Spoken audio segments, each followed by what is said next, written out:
আমি সাদিয়া আর সুমাইয়া বলে একটা চিৎকার দিলাম। আম্মু বলল, কিরে বাবা তোর কি হয়েছে? আর সাদিয়া আর সুমাইয়াকে এতক্ষণ আমার হচ্ছিল না। মার কথা শুনে বাস্তবে ফিরে এলাম। আশেপাশে তাকিয়ে দেখি ট্রেনের সবাই আমার দিকে কেমন যেন অদ্ভুত দৃষ্টিতে তাকিয়ে আছে। তার মানে এতক্ষণ আমি ঘুমের মাঝে স্বপ্ন দেখছি। কিন্তু আমার দুইটা বউগুলো কই গেল?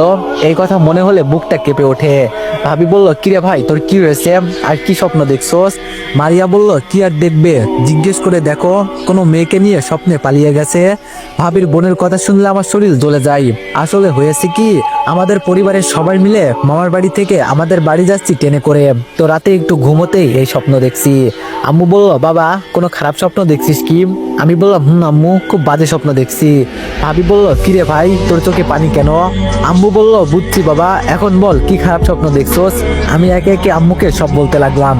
সব শোনার পর মারিয়া হাসতে হাসতে বলতে লাগলো, যে একটা বিয়ে করতে পারে না সে আবার দুইটা বিয়ে করবে। আমি বললাম, ভাবি আমি কিন্তু ওরে। ভাবি বলল, এই মারিয়া চুপ করতো। আম্মু বলল, বাবা এইসব কিছু না, মাথায় আজে বাজে চিন্তা থাকলে এইসব দেখে মানুষে। আমি বললাম, কিন্তু আম্মু আমার দুইটা বউ। বাবা বলল, বুঝছি তোরে বিয়ে করাতে হবে। আমি বললাম, বাবা তুমিও না? আম্মু বলল, ও তাহলে এই ব্যাপার, বিয়ের জন্য এত কিছু। আমি বললাম, দূর আম্মু তোমরাও না, বলি কি আর তোমরা বোঝো কি? ভাবি বলল, বুঝাবুঝি, আচ্ছা এখন সবাই চুপ করো। মারিয়া বলল, না আপু, চুপ করলে আবার স্বপ্ন দেখা শুরু করবে। আমি মনে মনে বলি, ক্লাস 10-এ পড়ে এই মেয়েটা এত পাকা পাকা কথা কিভাবে যে বলে তাই বুঝি না। মনে মনে চিন্তা করতে লাগলাম, দুইটা বিয়ে করেছিলাম কি রোমান্টিক ছিল। যদি স্বপ্নের মতো আমার জীবন হতো তাহলে জীবনটা কতই না সুন্দর হতো। রাতে 3টায় বাসায় আসলাম, সবাই যার যার রুমে চলে গেল, শুধু মারিয়া দাঁড়িয়ে আছে। আমি বললাম, কি ম্যাডাম এভাবে দাঁড়িয়ে আছেন কেন? ঘুমাতে যান, রাত তো প্রায় শেষ। মারিয়া বলল, ঘুমাতে তো চাই। আমি বললাম, তো যান, সমস্যা কি? মারিয়া বলল, আমি তো ঘুমাতে চাই আপনার সাথে, নিবেন আমাকে? আমি বললাম, এত পাকনা পাকনা কথা না বলে ঘুমাতে যান, নাকি ভাবিকে ডাকতে হবে? মারিয়া মুখ ভাঙচিয়ে চলে গেল। মেয়েরা যাই পারুক আর না পারুক মুখ ভাঙাতে খুব পারে। আমিও গিয়ে ঘুমিয়ে গেলাম। আমি আবার অন্যদের মতো 10টা-11টা পর্যন্ত ঘুমাই না, খুব সকালেই প্রতিদিন ঘুম থেকে উঠি। আজকেও তাই হলো। সকাল সকাল ঘুম ভেঙে গেল। ঘুম থেকে উঠে ফ্রেশ হয়ে রুমের বাইরে গেলাম, দেখি সবার রুমের দরজা বন্ধ। এত রাত করে আসলে এটাই হবে জানতাম আমি। তাই আমি রান্নাঘরে গেলাম। মাঝে মাঝে আম্মুর সাথে আমিও রান্না করতাম, তাই পারি আর কি। সবার জন্য নাস্তা বানানো প্রায় শেষ। ভাবি বলল, যাক তাহলে আমাকে আর এখন রান্না করতে হবে না। আমি বললাম, আরে ভাবি কখন উঠলে? ভাবি বলল, এই তো কিছুক্ষণ হলো, কিন্তু তুমি রান্না করতে গেলে কেন? আমি বললাম, সবাই এত রাত পর্যন্ত জার্নি করে আসছে, তো কি করব, তোমাদের তো আর কষ্ট দিয়ে লাভ নাই, এজন্য আমি নিজে নিজে রান্না করে নিলাম। ভাবি বলল, তোমার বউ যেই মেয়ে হবে না দেখিও, ও খুব সুখী হবে, কারণ তার রান্না করা লাগবে না। আমি বললাম, আমার তো ঠেকা পড়ছে তারে রান্না করে খাওয়াতে। আম্মু বলল, কি কথা হচ্ছে?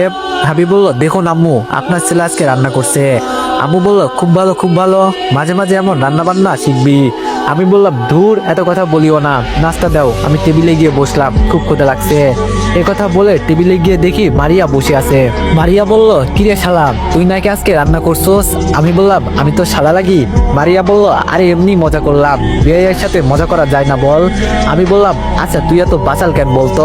মারিয়া বলল, বাচাল কি রে, বাচাল অর্থ কি? আমি বললাম, ভাবি ভাবি ও ভাবি। ভাবি বলল, কি হয়েছে, এত গরুর মতো চেঁচামেচি করছো কেন? আমি বললাম, তোমার বোনকে চুপ থাকতে বলো, নইলে আমি একটা কিছু আজকেই করে ফেলবো। মারিয়া আস্তে করে বলল, আমি তো এটাই চাই তুমি একটা কিছু করো। আমি বললাম, কি বললি তোরে তো আজকে।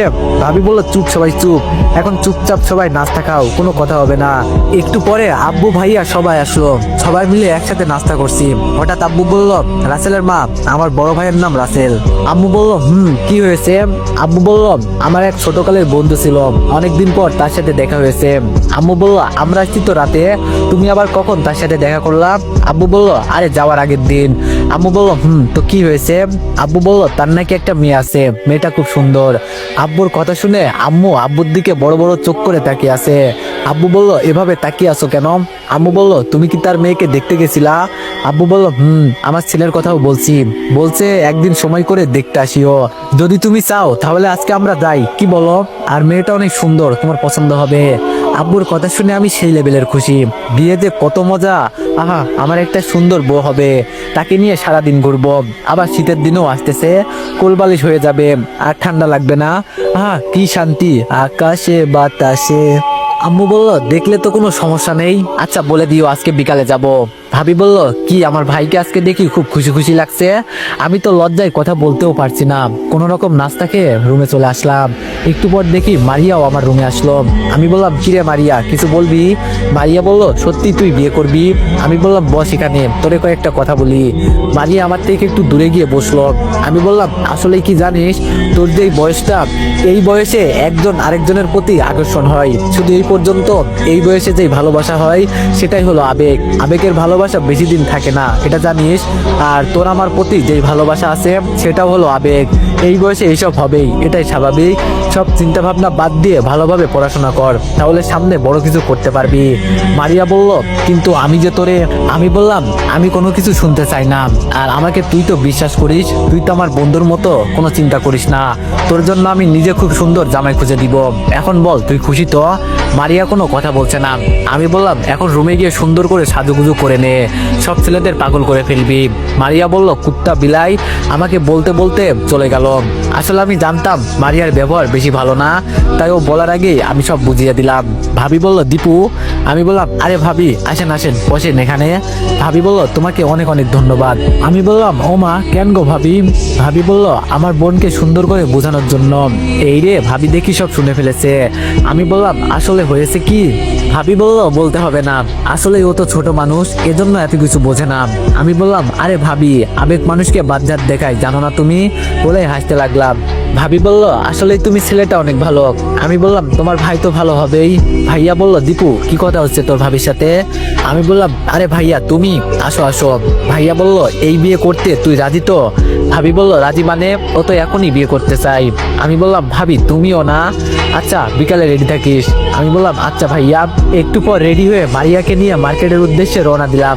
মারিয়া বলল, এই হাট্টু কালা, তোর ফোন বাজেছে, ফোন ধর। আমি বললাম, মনটা চাই তোরে ধরে একটা আচার দি।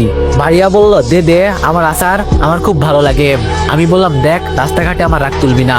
ফোনটা ধরতেই ফাইম বলল, এই মাদারি শালা কুকুর, যা পারতেছে তাই বলতেছে। আমি বললাম, এই শালা, মুখটা একটু বন্ধ করে বল, কি হয়েছে? ফাইম বলল, আজ 5 দিন হলো তোর কোনো খবর নাই। জানিস বন্ধু, আমার সর্বনাশ হয়ে গেছে। আমি বললাম, কি হয়েছে না হয়েছে পরে শুনবো, বিকালে রেডি থাকিস, তোর ভাবিকে দেখতে যাব। ফাইম বলল, সত্যি? আমি বললাম, আচ্ছা, এখন এক জায়গায় যাইতেছি, পরে কথা বলি। ফাইম বলল, আচ্ছা শোন, ওর সাথে আমার একটু লাইন করিয়ে দে না। আমি বললাম, কার সাথে? ফাইম বলল, মারিয়া। আমি বললাম, ধুর শালা, এত আগে মরতে চাস, ফোন রাখ। মারিয়া বলল, এই তোর বন্ধু? আমি বললাম, কেন, কি হয়েছে? মারিয়া বলল, এই তোর ইংলিশম্যান বন্ধু, এত ইংরেজিতে কিভাবে বলে, আর আমার কথা কি বললো? আমি বললাম, কিছু না, এখন চুপচাপ চল। হালকা কিছু কেনাকাটা করে আমরা বাসায় চলে গেলাম। বিকালে সবাই রেডি হয়ে রওনা দিলাম।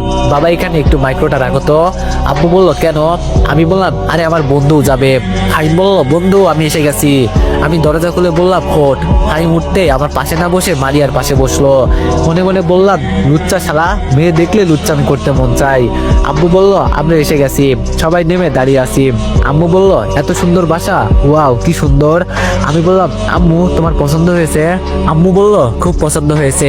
আমি বললাম, তাহলে মনে করো এই মেয়ে আমার বউ হয়ে গেছে।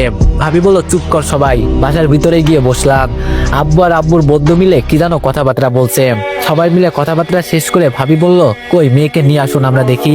একটু পর মেয়েকে নিয়ে এলো। আমি বলল, বন্ধু, মেয়ে দেখতে কেমন হবে রে? আমি বললাম, এই মুখ সামলে কথা বল, মেয়ে মানে? ভাবি বল, ভাবি। হাইম বলল, আচ্ছা সরি সরি ভাবি। মারিয়া, তুমি ভালো আছো? মারিয়া বলল, এই ছাড়া চুপ করে বসে থাকতে পারিস না? এমন জায়গায় দিব, জীবনেও বাপ হতে পারবি না। ফাইম বেটার মার খাওয়ার খুব শখ। মারিয়া যে কি জিনিস জানলে ওর নাম মুখেও নিতি না। একটু পর মেয়েকে নিয়ে আসা হলো। তো এভরিওয়ান, সবাই নেক্সট পার্টের জন্য একটু বেশি বেশি কমেন্ট আর কপি লিঙ্ক করে দিও। ধন্যবাদ।